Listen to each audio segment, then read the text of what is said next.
We are going through a customer acquisition cost crisis. My name is Lucas. Welcome to Lootbox, a series that investigates the challenges that marketers face every day. Today, we're talking about customer acquisition cost.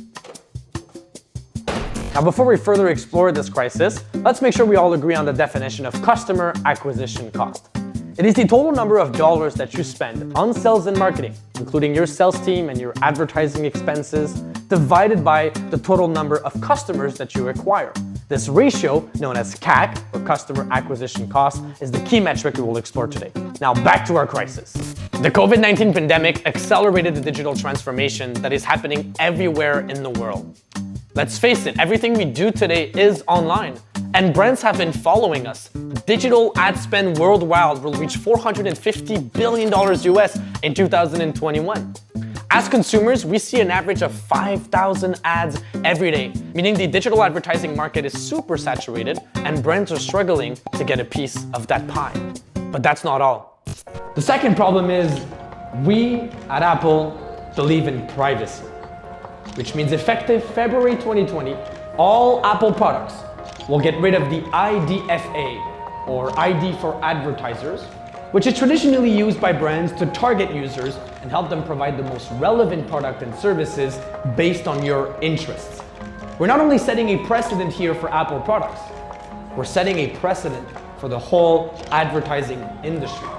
Starting today, apps and websites will have a harder time monetizing their audiences. Customer acquisition costs will go through the roof because CPM will become more expensive. And we will not change the videos, pop-ups, and banners that you're seeing because that is not our problem at Apple. But wait, there's more. Also, the new algorithms of popular social media platforms like Facebook and LinkedIn now favor on-site content, which means content that is not redirecting you outside of their platforms. This is forcing brands to factor in paid tactics in their organic strategies. This only favors social media platforms at the expense of brands and retailers.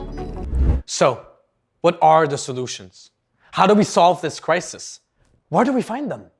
Well, first, marketers are moving away from the traditional funnel approach, which means awareness, consideration, conversion, in favor of a newly formed model called the flywheel. Attract, engage, and delight your customers.